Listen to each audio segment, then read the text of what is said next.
Good afternoon and good evening to everyone attending today's journal club from different parts of the globe. Our today's journal club is sponsored by the American Thoracic Society Assembly on Allergy, Immunology, and Inflammation. My name is Anukul, and I'm an assistant professor of microbiology and immunology at the University of Michigan with an appointment in pulmonary and critical care medicine. And I'll be moderating today's discussion of the paper titled Functional T Cells Are Capable of Supernumerary Cell Division and Longevity by Dr. Andrew Soerens, Dr. David Masopust, and colleagues that appeared in the January 2023 issue of Nature. Joining us today for the discussion to take place after the presentation is the lead author, Dr. David Masopust, PhD, Distinguished McKnight University Professor, Department of Microbiology and Immunology at University of Minnesota Medical School, and two expert discussants, Dr. Anne Sperling, PhD, and our very own ATS Fellow, Professor of Medicine, Division of Pulmonary and Critical Care Medicine at the University of Virginia School of Medicine, and Dr. Jacob Kohlmeier, PhD, Associate Professor, Department of Microbiology and Immunology at Emory University School of Medicine. And finally, here to give us the presentation is Dr. Andrew G. Soerens, PhD, Postdoctoral Fellow at the Center for Immunology at the University of Minnesota Medical School. Before we get started, I did want to mention that if the audience has any questions for the presenter or the discussants at any time during the webinar, feel free to use the chat function in the Zoom and enter your question as a message. And I'll raise these questions during the Q&A session after the presentation. We anticipate we will get through all of your questions, but if some do go unanswered because of time constraints, please feel free to reach out to Dr. Andrew Soerens or Dr. Dave Masopust, and the authors will be happy to answer your questions by email after the webinar. And with that, I'll let Dr. Andrew Soerens begin the presentation. Welcome, Andrew. All right, thank you very much. So I'm Andrew Soerens. I am a postdoc in Dave Maspust's lab. Dave is here with me, so I will mostly give the talk through the slides, and he will interrupt if I make any mistakes or be here for the discussion afterwards. Okay, so going to start out with just very, very basic background on this paper. So the fundamental question that this paper was attempting to provide some insight onto was how many times can a population of CD8 T cells respond to TCR stimulation? So why did we find that to be an interesting question? A basic premise is we think that by significantly expanding a population of memory CD8 T cells, we might be able to facilitate more efficient detection and control of a recurring threat. So, the basic summary of that is we think when we think about CD8 T cells that the size of the army matters. And so as we think about producing, hopefully someday, better vaccines that expand CD8 T cells, you have to not just have a binary, did you have T cells or not, but you want to know, did you expand a significant population that was large enough to accomplish the goal? But that just raises the question of how much expansion is actually feasible. Proliferative capacity of cells is not always thought to be indefinite, or maybe rarely thought to be indefinite, except in the case of cancer cells or embryonic stem cells. And a corollary to that question is, what are you doing to the cells as you force them to proliferate repeatedly? Might the act of the expansion erode the function in some way? And we certainly were not the first folks to ask this question about T cells in particular. Both some work from Dave's work prior to starting a lab and some of the early work in the lab, and also work from other labs, had used repeated acute stimulations of T cells using different experimental models than the one we used and the one I'll talk through in the next couple slides. But they had found that in general, somewhere between 4 and 7 stimulations seemed to be the maximum you could track with a population before you really were having trouble finding the cells and they were not expanding significantly in response to further stimulation. So we obviously were not going to repeat the experimental design of ones that found those limits. So we had a couple of goals in mind when designing a somewhat different experiment. And this I just copied directly from the text of the paper. We wanted to isolate the potentially different effects of chronic versus cumulative stimulation. So we know that chronic stimulation is functionally does not do good things to T cells. and their functional capacity. We obviously want to avoid that. We want to be able to supersede species lifetime limits. So, we don't want, if in the event that T cells maintain their proliferative capacity beyond the 2-3-ish years that a lab mouse can live, we don't want to end the experiment there with seemingly healthy, good T cells without a healthy mouse to carry them. So we want to have the capacity to transfer these cells in a trackable way from mouse to mouse. We also wanted to permit iteratively potent CD8 T cell boosts by overcoming neutralizing antibody interference. So some studies have done a homologous boosting approach where a T cell population is stimulated by repeating vaccination with the same vector. And you can get some boosting that way, but the antibody response that you induce erodes the capacity of the vector to function at its full capacity. And also want to get around the competition for antigen by abundant memory CD8 T cell populations. So the basic design that all led to was a heterologous prime boost vaccination strategy with the transfer of a trackable population of T cells. So by prime boost, I mean we're vaccinating the mice with 3 different vectors, and they induce different antibody responses. So we can prime a CD8 T cell response and come back with a second boost. In this case, this is a VSV, a vesicular stomatitis virus, a vaccinia virus that's been engineered to express VSV protein, and then a different VSV that has different surface protein details such that the antibodies induced by one does not block infection with another. So we have 3 different vectors that induce different antibody responses, but have a conserved CD8 T cell epitope. So every time we come back, we are expanding that same population of CD8 T cells. And by the time we get to a tertiary infection within a single mouse, it's a very significant population of CD8 T cells. In theory, we could give the same mouse a 4th infection. The 2 problems with that are, one, we do start to run into competition for antigen from the size of this pre-existing CD8 T cell population. And so we lose confidence that we can really recruit all of these abundant tertiary cells into a 4th response within the same mouse. And then just more practically, there's kind of a certain number of vectors that we can engineer to have this peptide in. So instead of going through 4, 5, 6 infections within a single mouse, after the tertiary infection, we take this population of CD8 T cells and transfer them into a new mouse. So that is schematicized here.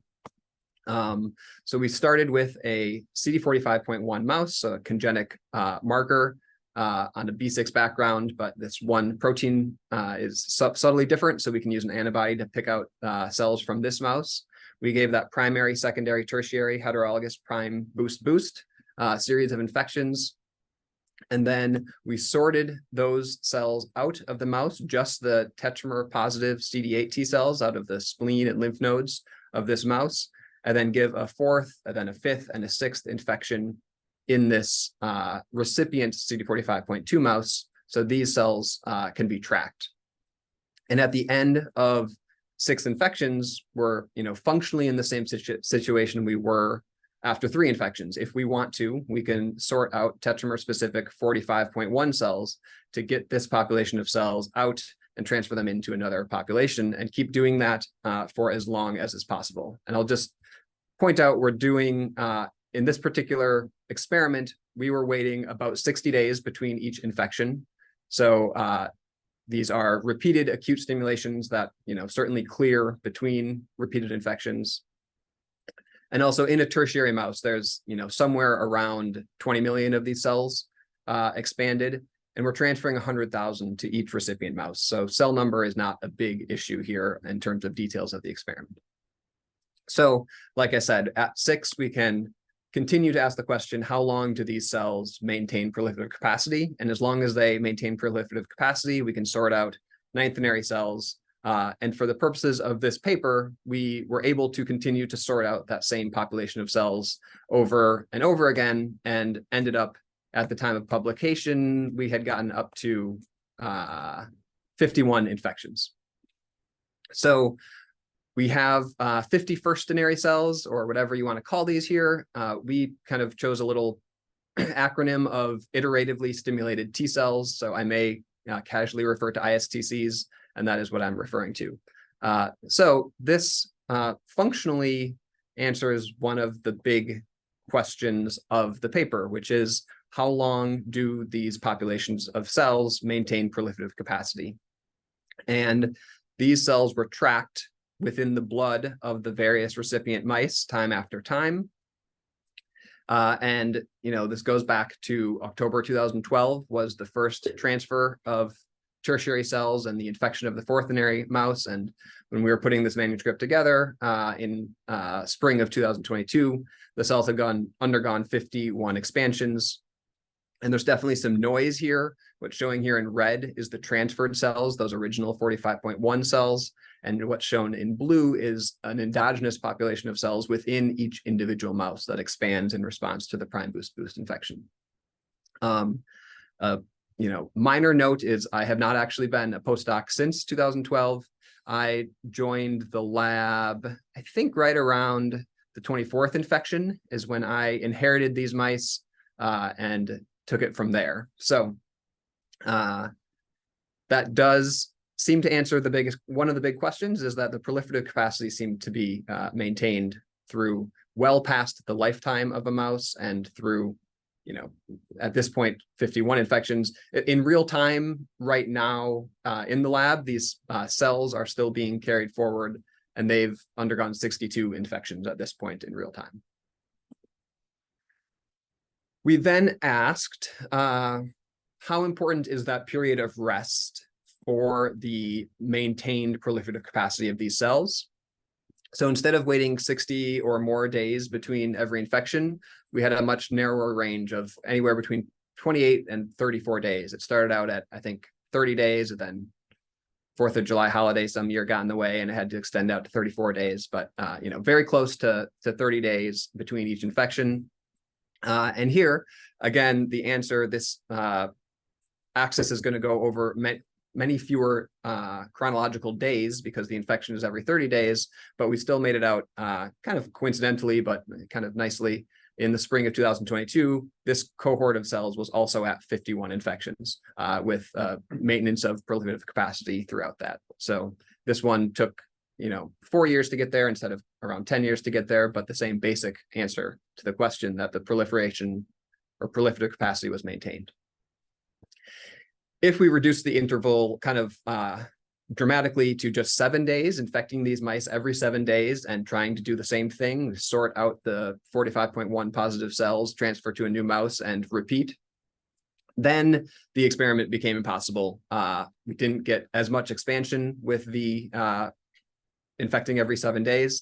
And especially if you look in the spleen, counting the number of cells, I'm trying to sort out cells from the 9th-denary mouse, and there's essentially nothing there. So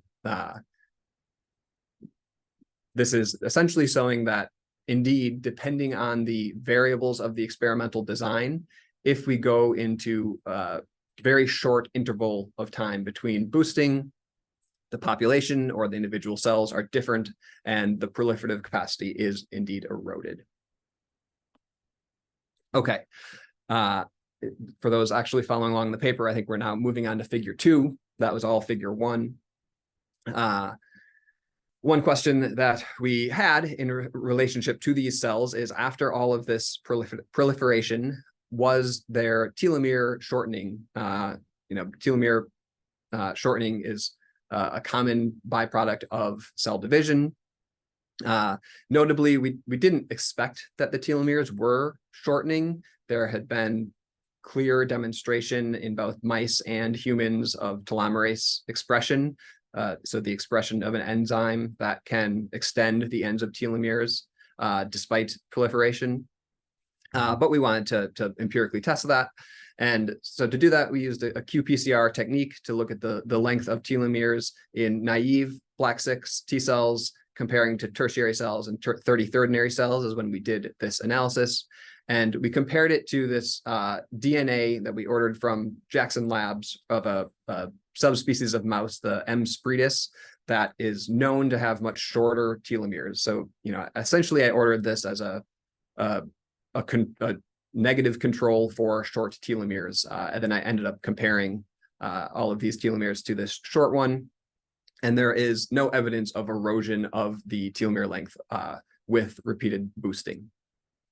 Another thing we feared was that by driving this significant proliferation, each proliferation event comes with some risk of a random genetic mutation, and that through the accumulation of random genetic mutations, we might cause the transformation of some cells to cancerous cells that have lost control of their cell cycle. And if that happened, we suspected that those cells, would take over the population. So we wanted to make sure that the cells, even after extensive proliferation, so in this experiment we used 48th-nary cells, were not dividing unless they received TCR stimulation.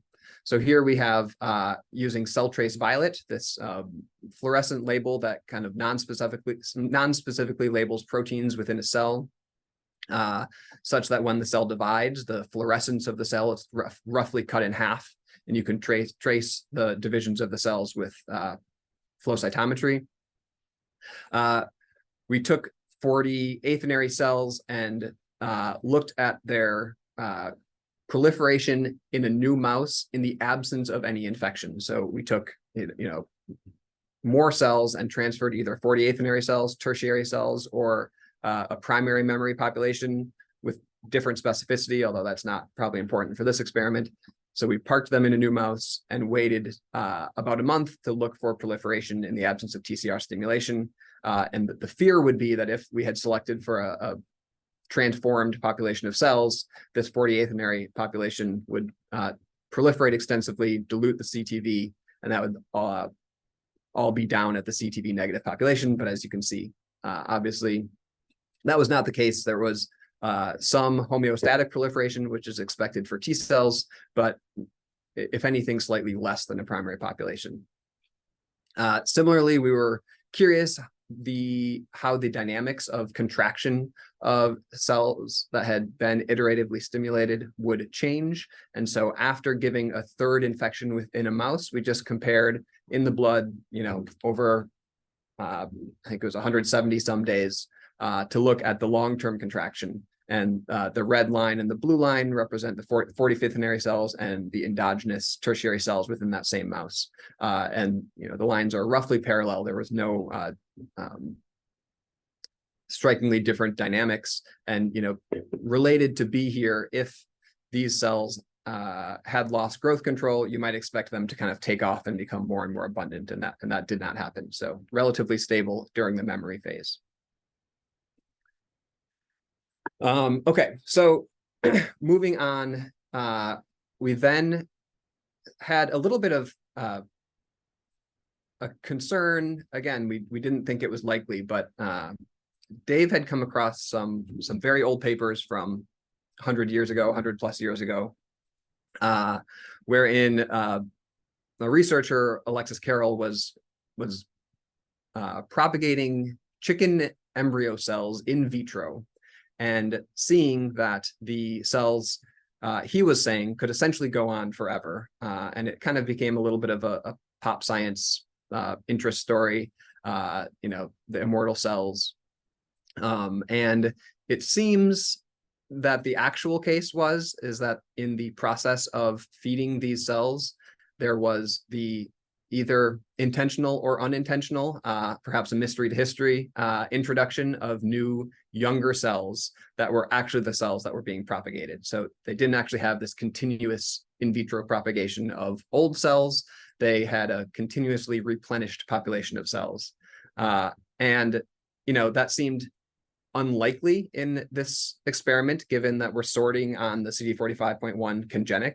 But, I guess mistakes are possible, and we certainly wouldn't want to suspect that at some point we sorted into the wrong tube or the cell sorting core had swapped tubes on us, but it, seems technically possible. So we want to look at the transcriptional profile of these cells. And the thinking would be that if we had accidentally contaminated this population with younger cells, cells that had undergone fewer rounds of stimulation, then the transcriptional dynamics would become stagnant because we're actually looking at, functionally repeated populations of the same generation, as opposed to continually increasing generations of increased stimulation. And, reassuringly, we saw that actually the transcriptional profile of these cells seemed to continuously change with iterative stimulation, which is, very, very hard to square with any possibility of this actually being a contamination of young cells. So we are confident, or as confident as we can be, that we are indeed studying the same population of cells that goes back 10 years and has been changing over time. Looking at the protein level, we see essentially, the same story. Cells are progressively changing. There is not the population of, in this case, 50 first-centenary cells is expressing a very high level of KLRG1, which, at some point in history was kind of referred to as a senescence marker, but, clearly a misnomer to some extent. And looking at various generations of 62L expression and CD127 expression, you can see that by 51st 51 infections, the cells are kind of their own unique phenotype, extremely unlikely to be a contamination by young cells. Along with that, consistent with what I just talked about, and perhaps just kind of more interesting and noteworthy, was this collection of what I'll call exhaustion-associated genes. So genes that have been well described to be constitutively expressed on cells expressing or experiencing chronic antigen stimulation. So something like a chronic viral infection or cancer. So PD1, TIM3, and TOX. What we noted when we had these different cohorts of cells all ongoing at the same time that had experienced different numbers of stimulations, but were all at memory time points well after you would expect the antigen to be cleared. When we ran all of these samples, on the same day, at the same cytometer with the same settings, you had this very clear increase in the protein expression of all three of these markers, suggesting that acute stimulation and chronic stimulation are not the only ways to drive the expression of these markers that are associated with exhaustion, but repeated acute stimulation can induce the phenocopying when it comes to these specific markers. So to some extent, that raises the question, have we had a kind of creative and different way of just creating exhausted cells? So first we wanted to look, kind of convince ourselves a little bit more that indeed this PD1 expression is the example here. It's also true of TIM3 and TOX, but we wanted to convince ourselves that indeed this was really, really stable expression, no chance whatsoever that there's some residual antigen driving this, or as low of chance as possible. So in this figure, what we're showing is PD1 expression. This experiment was done quite a while ago, actually 19th-thenary cells. But this was 18th-thenary cells, so cells that had experienced 18 infections were sorted, transferred into a new mouse, and that new mouse was given one infection and then not touched again or given any other infections for 317 days. So significant amount of time to allow PD1 to perhaps come back down if that was what's going to happen. And you can see that the PD1 expression was still very robust at this point. Also wanted to look at the epigenetic regulation of PD1, because you'd expect that if you're seeing protein expression at a time point where you wouldn't necessarily expect it, that is probably facilitated or at least correlates with changes to the epigenome.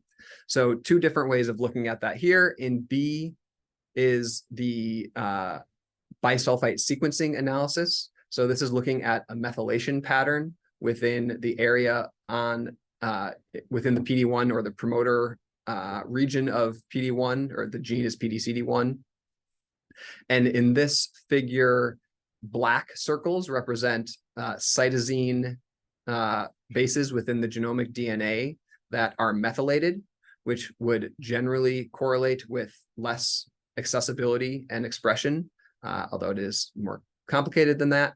But you can see, as expected, generally the bases within the naive cells had a heavy level of methylation that is beginning to become less methylated in tertiary cells, and by 15th-nary was largely unmethylated, which is consistent with a changing regulation of this gene, such that the genome is more accessible for expression of the transcript.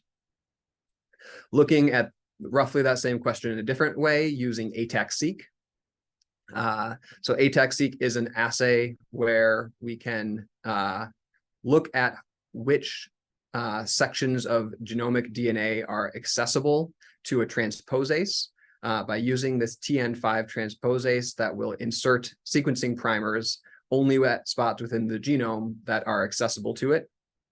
And then by sequencing those sections of genome that are accessible, we can get a sense of where within the genome is there more or less accessibility, and does that change, in our case, with between naive, tertiary, 6th-nary, and we did this analysis at 30th-nary cells. And you can see that indeed there is bigger peaks of accessibility in the 30th-nary cells. It seems to increase with stimulation. And that correlates on the far right here with the mRNA levels from samples taken at the same time. All of this seems to tell a consistent story that there is epigenetic remodeling that facilitates persistent expression of PD1 within iteratively acute stimulated T cells. So to dive further into the question, then, these cells phenocopy exhausted cells in some kind of very notable and classic ways. In what ways, if any, are they different from exhausted cells? So here, another postdoc in the lab did more extensive analysis with the bulk RNA sequencing that we had done, and he compared the expression of genes in iteratively stimulated T cells to genes that had been published to be upregulated within exhausted T cells. And in this case, the exhausted T cells came from a chronic viral infection with clone 13. And he took those genes that were published in the T exhausted cells that are either upregulated or downregulated within T exhausted cells, and broke them down into two different groups, either what he called or we called exhaustion specific genes. So this is genes that are up in exhausted cells, but whose pattern does not match in the iteratively stimulated T cells. So it seems to truly, at least by comparing them to iteratively stimulated T cells, it seems to be truly induced specifically by exhaustion.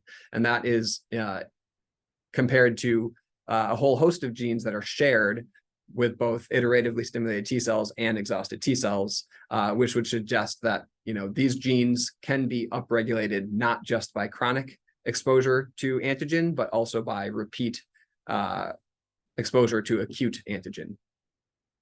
And the same basic story with the host of downregulated genes.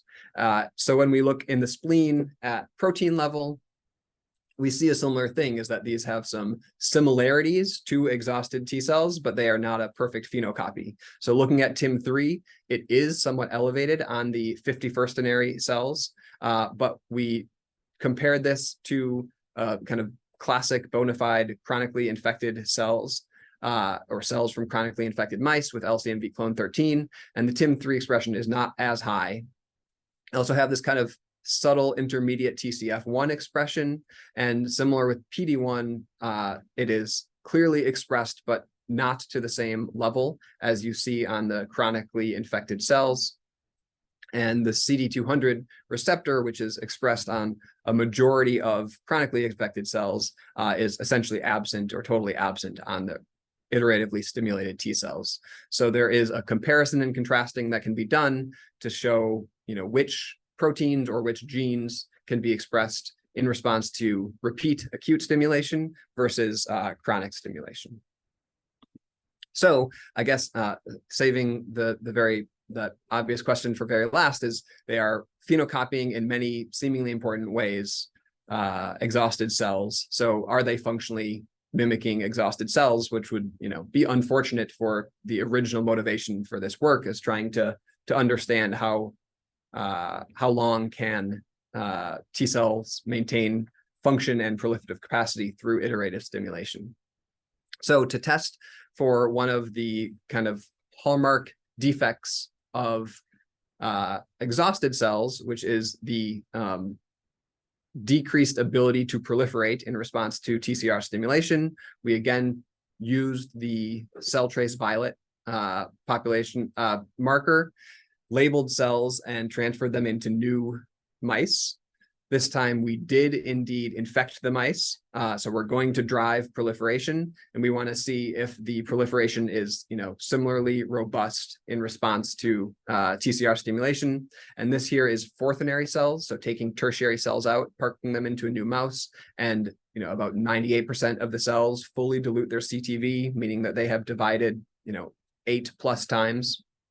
And we see essentially the same story with the 49th-enary expansion. When we take 48th-enary cells out, CTV label, and forced division with TCR stimulation, about 95% of the cells have fully divided. So there may be a very subtle difference in terms of proliferation, but it is certainly not a stark loss of proliferative capacity like you would see with exhausted cells. The other kind of classic sign of exhaustion is the loss of the ability to produce cytokines, effector cytokines, in response to TCR stimulation. So we tested for the ability of iteratively stimulated T cells to respond by producing cytokine in response to in vitro peptide stimulation, and both with the flow plot here and also looking across a range of peptide molarities stimulations, we can see that interferon gamma production is totally maintained in response to peptide stimulation, and the TNF alpha production perhaps subtly lost or different at the highest peptide molarity concentrations, but again, far from a loss or a stark loss of the ability to produce TNF. And then finally, the thing that you want T cells to do with this functional capacity is have an anti-pathogen effect. So we have a Listeria monocytogenes bacteria that another lab engineered for us to express the VSV-N peptide such that the T cells that had undergone iterative stimulation would recognize that cells that were harboring the Listeria bacteria. So we took 100,000 either tertiary or 33rd-enary cells, transferred them into a mouse, and looked for the ability of those transferred cells to have an anti-pathogen effect by decreasing the bacterial burden of the Listeria. And both tertiary and 33rd-enary memory cells had a similar capacity to reduce the bacterial burden in those mice by between 1 and 2 logs, suggesting that there was no continuous loss of anti-pathogen effect between 3 and 33 iterative stimulations. That is the end of the main figures of the paper. So major conclusions are that mouse T cells do not seem to have an inherent limit on their proliferative capacity. Also, they don't seem to have a strict chronological limit. Kind of mentioned that the cells themselves have survived much longer than an individual mouse would survive. The extensive proliferation that iterative stimulation has driven has not caused transformation, and the repeat iterative stimulation, it does induce a phenotype that in some ways mimic exhausted T cells, but they maintain their functional capacity. That is all I have for the paper. So I'm happy to switch over to discussion and talk about any questions there are. I'm going to stop sharing my screen so that Dave and I appear on video. Thank you so much, Andrew, for this great presentation. I would like to open up the conversation to our discussants as well as audience members if they have any questions or comments. Shall I start us off or? Yes, go for it. Yes. All right. The telomere data is really fascinating because I thought that much proliferation was like small, you would lose telomeres. And so I was thinking about it. First of all, why do you think you're not losing telomere? And second of all, what do you think would happen if you put the cells into old mice? Do you think now they would lose their telomeres and start to look like old people's immune cells? Or so is it the environment of the mouse, or is it something magic about these cells after they've been through 40 plus stimulations? Go ahead. I've talked a lot. Yep. Okay. All great questions. So I think the Occam's razor interpretation of telomeres not shortening is that the T cells simply express telomerase. This has been shown in primary activated T cells. Although, clearly in humans, you do see erosion of telomere length all the time in T cells. I suspect it's contextual, and it's what we've done right with our experimental design in terms of keeping our T cells fit. To test that, last week, we hopefully successfully CRISPR'd out a critical component of the telomerase complex that we'll test that specifically. If we don't eventually get erosion of telomeres there was a paper that came out a year ago from, I think it's Mike Callahan and Ernie Akbar, suggesting that T cells can acquire telomeres from APCs. So, all kinds of strange things can happen in biology, and we could explore that as well. And then you asked about old mice. So just to discuss that a little, is that, we use this as a marker for pulmonary fibrosis patients, right? Because it actually can predict survival of patients. That they just take blood, and I've always thought that it's a lot of T cells, right? Maybe other cells. So it's definitely a lymphocyte / hemopoietic cell thing, right? That we're seeing. And I'm also very curious. This is essentially hypothetical. I don't have good empirical evidence to say anything, but I'm curious if there is a difference between homeostatic proliferation and TCR-induced proliferation. Oh. So, older patients probably have a large population of both naive and memory T cells who have proliferated quite a bit over the years, but without TCR stimulation.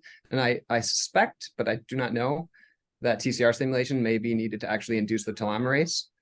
Also, the telomerase is not going to be, I don't think, homogeneously expressed across the population. And so, we're looking in these cells at the memory population.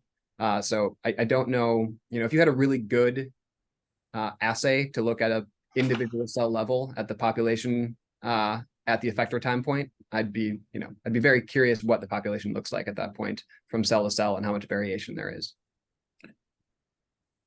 And I'll expand on this further too, so it's just kind of relevant. So one hypothesis going in, if we were to get T cells that kept on going, seemingly forever, was that we had an occult population that was very stem-like. It actually wasn't accumulating many cell divisions, but it was giving rise to progeny who then would go through these proliferative bursts. And so that was, one of the reasons we wanted to test whether our T cells were undergoing progressive changes through all these bouts of stimulation. And that did appear to be the case. So it is conceivable that we do have some hidden population that is still undergone changes, but hasn't gone through sort of as many population doublings as we think. And that is another question sort of where we're testing more stringently. One thing I will say is that, as cells either age or accumulate population doublings, there's something that progresses, which people refer to as an epigenetic clock. And so this is basically entropy and the ability of cells to retain the methylation program. And we see basically our cells look ancient from that. So the clock has kept running after, through multiple lifetimes of experience. But we are putting ourselves into old mice. I do wonder if a young recipient is somehow the fountain of youth. Again, we know that T cell senescence happens. It happens all the time. It happens obviously due to chronic stimulation without rest in between. That's one thing we did right, but it happens due to a lot of other extrinsic variables as well. So we are at least testing that one component. Don't have the answer yet, but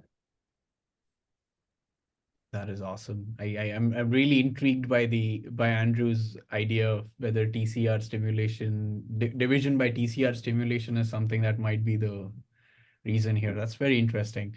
I saw Jake was about to ask something. Jake. Sure. Do you want the people on the chat to go first? Or do you want me to go? You could go ahead. I can Okay. go with them later. Yeah. So I did kind of two questions. So it's an amazing story and a great amount of work. So congratulations, Andrew. That's really great stuff. So what about how does the clonality of this population change over time with these successive transfers? I wonder if you could comment on that to start. Yeah.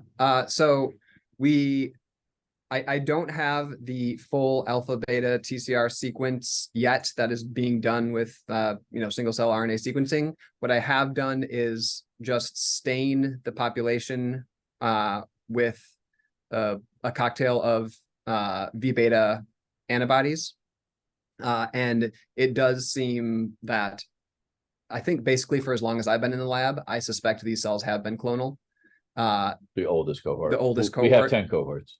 Yeah, we have about 10 different cohorts going, and they roughly after about 15 infections, give or take, it seems, just based on this somewhat crude V beta staining, that they all become something close to clonal at that point. And there is a tendency for a V beta 13 containing TCR to be the winner, but it's not homogeneous across all the different cohorts. Sometimes a different TCR seems to be the longest surviving population. Yeah, one of V betas takes over. Okay. Have you ever tested, affinity for one of your high iterations versus the low? Are you selecting for the highest affinity, or is it actually some sort of sweet Goldilocks zone in the middle there? Yeah. The only real data I have on affinity is based on tetramer binding, and it seems to be high. But I haven't done a thorough analysis with probably more reliable methods. Okay, so sort of an unrelated second question. I was really intrigued in figure one, looking at your ups and downs of your troughs and valleys there. A little bit surprised, I think, at first that the transferred, 50 plus iterative cells are not dominating the bloodstream compared to the host population. And so I wondered, I know you didn't show these data, I'm sure you've looked. If you look outside the bloodstream and in the tissues, are your iteratively transferred cells dominating over the host in this site? Yeah, so numerically, they're not dominant. They're definitely present. There seem to be particularly abundant relative to the endogenous population in the gut. It's both SI, IELs, and LPL, and that is a bit curious to me. But no, the basic math that you're kind of pointing to is there's only about 200 naive cells in the mouse we're transferring into, and then kind of fuzzy math, we transfer 100,000 and some take rate 10,000 or so survive, but they're hugely numerically advantaged over the naive population. So I think that means that while they still maintain robust proliferative capacity, it just doesn't compare to the naive population. And do you think that some of these, if you will, exhaustion markers, for lack of a better term, might be a way to protect those cells in some way from Yes. And that equates to essentially not outgrowing the endogenous response. Yes, indeed. I have suspected that the PD-1 and TIM3 expression are beneficial to the long-term survival of the cells by kind of putting a little brake on that proliferative burst, so that they don't proliferate too robustly and then die. To test that, I did knock PD-1 out of cells at 39 infections, and they are still going fine at 57 right now.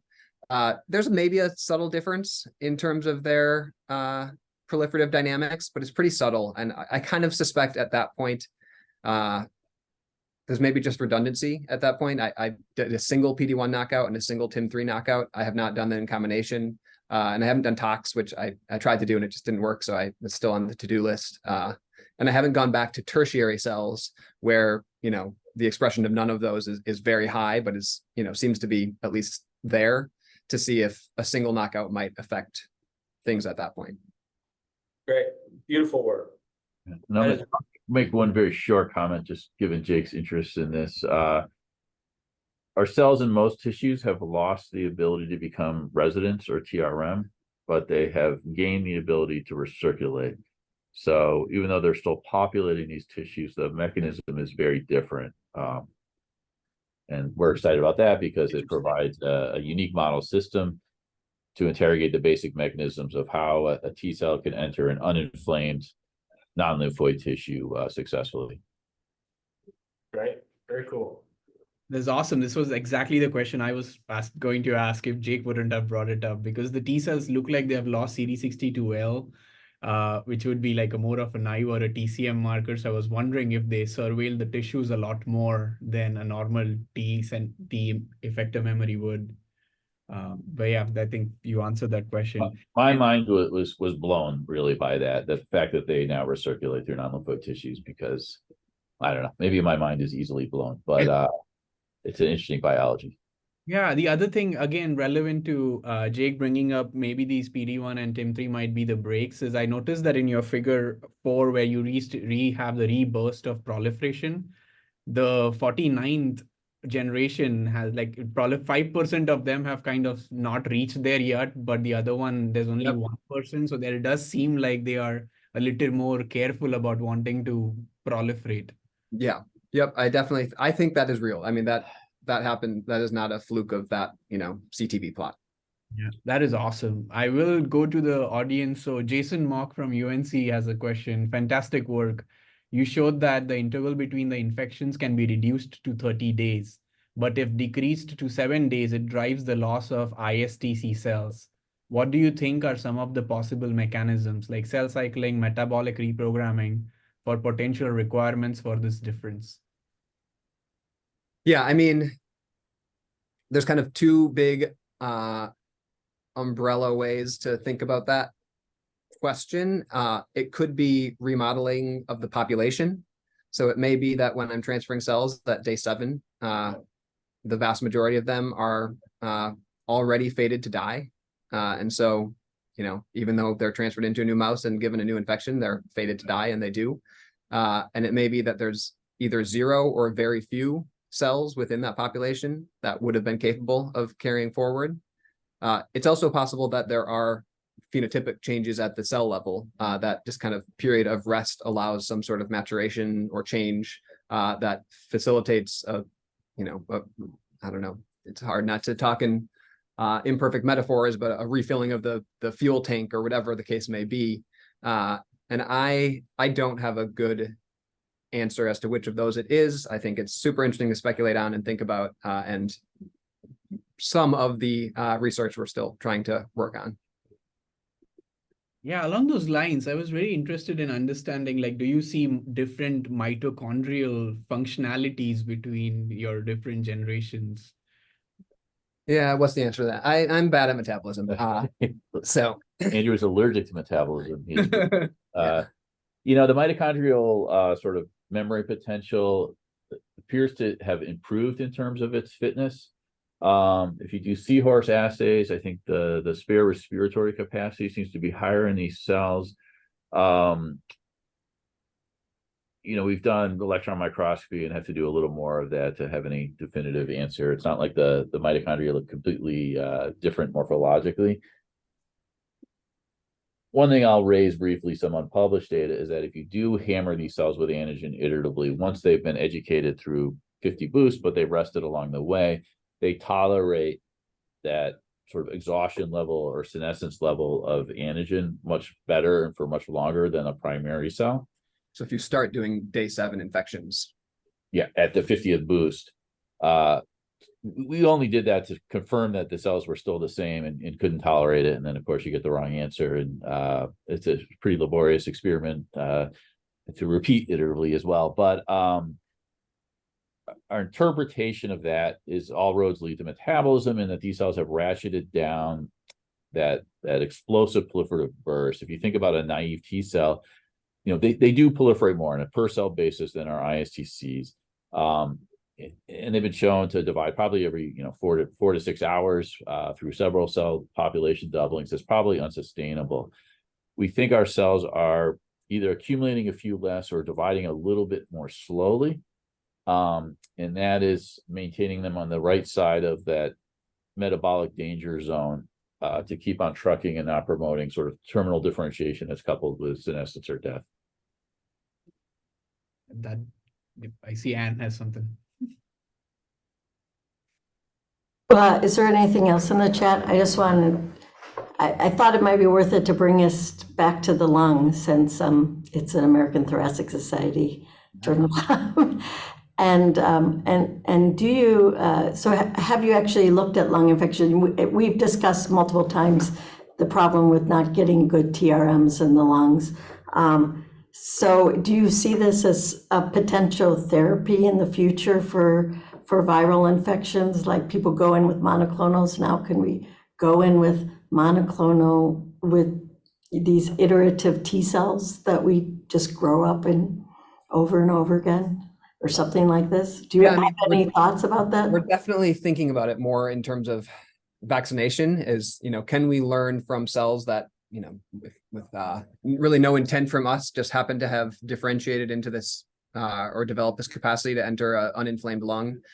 You have the short-lived nature of TRM in the lung for whatever reasons, and you can get around that problem by finding some way to change that and have long-lived TRM, or by repeating a boost, frequently enough that you restore the numbers, or, ideally we can learn about how cells can have the capacity to enter the lung, a quiescent lung during the memory phase, and have enough of those induced through some sort of vaccination regimen to prevent, exacerbating disease. Obviously, T cells are never going to create true sterilizing immunity. Using them as a therapy, I think we think of that a little bit more in terms of cancer. Humans are hard with MHC variability. So our half-life of longevity in the lung with the ISCCs, I think, is infinity, or at least we've gone out to 250 days or something. And again, the perceived mechanism is because we have a long-lived memory T cell population in the blood, and that it consistently recirculates, meaning it migrates in and then leaves that lung without staying. And so now we have a list of integrins and chemokine receptors, and we're kind of focusing there to do a CRISPR screen to see if we have knocked out the relevant, chemokine receptor. And now we would see basically our surveillance of the lung drop out. So that is ongoing today. But I'd be interested in your ideas in terms of how we leverage this. So we've been. I don't know. Okay. MHC is tough, obviously, but I was wondering whether you could induce them to become TRM cells. Like, if we could put cells in people every fall, right? And get them to live throughout the winter, when life is. I'd say you don't need to. I would say the easier way to do this is to make a recirculating T cell that's long-lived. The lung is, I think, the easiest organ to generate this kind of biology for. It takes a lot more boost to get a recirculating cell through the small intestine. You get there, but the lung, maybe by design, is well, I won't speculate because it would just be pure speculation, but I think is the easier nut to crack. That's awesome. Yeah, so I have one last question from Fang K. I think this is a really interesting question is there a difference between a long-lived memory T cell and your ISTC? So as in, is there anything that you found is different between a healthy ISTC and a healthy memory T cell? Yeah, I mean, phenotypically, there's a ton of differences, almost like an overwhelming number of differences to know what matters and what doesn't matter. And to some extent, what we're trying to do now is we have these roughly 10 different cohorts of ISTCs, and the changes are not strictly homogeneous. There'll be kind of strange little quirks about one cohort seems to not have as much expression of gene X or whatever. So we're kind of trying to use a cross comparison across cohorts to narrow our interest down to which genes are homogeneous across them and consistent across to try to figure out what any of those, the impact of any of that expression change is. But yeah, that's a little bit early days. This is pretty cool. I mean, one of the things that always makes me think about is the directed evolution, right? Is like in doing evolution of cells in a lab, and I'm almost wondering if humans at some point evolved to live thousands and thousands of years, could our T cells be more similar to your ISTCs in the lab? Yeah. I know Dave would love this thought.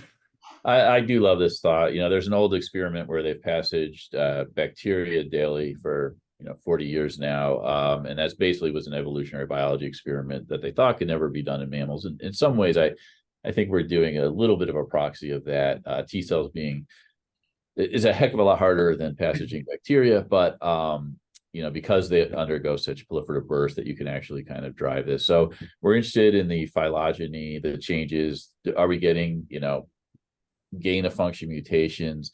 Because we have 10 cohorts, what mutations are going to be recapitulated across cohorts versus just random noise?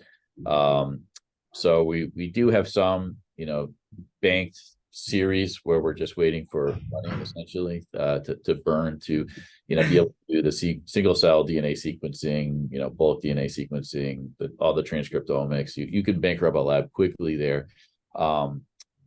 But I'm hopeful that we might get at some of those evolutionary biology experiments or find a new mutation in CD3 that for some reason is helpful in this context. This is really cool. I could keep this going for another hour, but unfortunately, I have at least 10 more questions. Me too. But luckily, Jake asked 3 of them, so I this is awesome. Annika will ask Send you one. these questions by email. But with that, I'd like to thank Dr. Soerens and Dr. Masopust for participating and for excellent presentation of this really fascinating paper. Like I said previously, if the audience members have any questions, please feel free to reach out to Dave or Andrew, and they'll be very happy to answer your questions by email. And I'd also like to thank Dr. Sperling and Dr. Kohlmeier for their time and for joining us and asking us questions, and also for the audience for their really great questions. For the ATS attendees, if there are any papers that you think you would like to have presented in the webinar, please feel to reach out to us, and we'd love to include them in our webinar series. Jake's new paper. Oh, I have my eye on it. I have my eye on it. Jake, I'll keep an eye out for my email. I've been looking at it. It's very cool. Yep. So with that, we will conclude our webinar, and thank you everyone for spending 1 hour with us. Thank you so much. Thank you very much. Thanks, everyone. Thanks for coming, you guys. Great questions.